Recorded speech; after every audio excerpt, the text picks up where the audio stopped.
सासू माँ, मेरा हाथ पकड़ लीजिए, आगे बहुत गहरा गड्ढा है। अब पता चलेगा बुढ़िया तुझे, जब आगे जाके गड्ढे में गिरेगी। अरे माँ, दिव्या, ये क्या किया तुमने मेरी माँ के साथ? अरे मम्मी, आप यहाँ कैसे आई? तुम यहाँ कैसे? मैं यहाँ पे कैसे? तुमने मेरी माँ को धक्का मार दिया और तुम मुझसे पूछ रही हो मैं यहाँ पे क्या कर रहा हूँ? ये नकली हाथ तुमने मेरी माँ की व्हीलचेयर पे लगा दिया है और माँ को ये लग रहा था कि उन्होंने तुम्हारा हाथ पकड़ रखा है और यहाँ पे तुमने उन्हें धक्का मार दिया। नहीं, तुम गलत समझ रहे हो। मैं ऐसा क्यों करूंगी भला? बल्कि मेरी तो नजर नहीं थी उस वक्त। माँ की व्हीलचेयर पता नहीं कैसे आगे गिर गई। तुम बताओ, मैं सासू माँ के साथ ऐसा क्यों करूंगी? वो मेरी माँ जैसी है।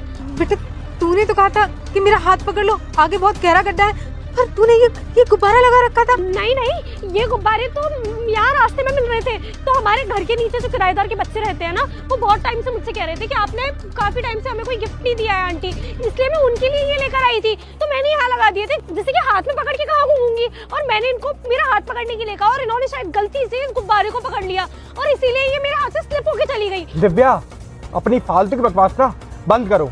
तुम्हें पता है मैं तुम्हें और माँ को सरप्राइज देने के लिए आया था बॉर्डर से, इसलिए मैंने किसी को भी नहीं बताया था कि मैं आज घर आने वाला हूँ। पर मुझे क्या मालूम था कि जब मैं घर के रास्ते पे आऊंगा तो मैं ये देखूंगा कि तुमने मेरी माँ को धक्का मार दिया है। मैंने ना तुम दोनों को बहुत पहले ही देख लिया था। मैं तो ये सोच रहा था कि एकदम से जाके सरप्राइज करूंगा जैसे तुम दोनों आगे आओगे, पर मुझे क्या मालूम था कि आज भगवान तुम्हारी सच्चाई मेरे सामने लाएगा। फ्रेंड्स देखो, ये चलता हुआ रोड है, लोग हमारी ही तरफ देख रहे हैं। यहाँ से घर चलते हैं, घर चल के बात करेंगे। कोई बात नहीं होगी और ना मैं अब तुमको अपने घर पे लेके जाऊंगा।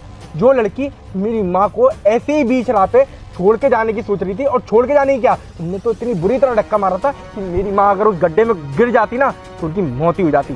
तो मैं तो अब मैं छोड़ूंगा नहीं। अच्छा है कि मैंने तुम्हें नहीं बताया था कि मैं आने वाला हूँ। तुम तो पता नहीं मेरी माँ के साथ और क्या क्या चुन करती होंगी घर पे। ऐसा कुछ भी नहीं है प्रिंस। सासू माँ, आप बताइए ना प्रिंस को कि मैं आपको कितने अच्छे से रखती हूँ, अपनी माँ की तरह रखती हूँ, बताइए ना। नहीं बेटा, ये तेरे जाने के बाद मेरे ऊपर बहुत अत्याचार करती है, और आज तू टाइम पे नहीं आता ना तो आज तो ये मुझे मार ही चुकी होती। माँ, अगर आपके साथ इतना सब कुछ हो रहा था तो आपने मुझसे कभी कुछ बोला क्यों नहीं? ये मेरी बात नहीं कराती थी तुझसे, कभी फोन नहीं देती थी मुझे। बिल्कुल सही कह रही है माँ। जब भी मैं फ्री होके कॉल करता था कि माँ से बात करा दो, तुम हमेशा यही बोलती थी कि माँ अभी पार्क में गई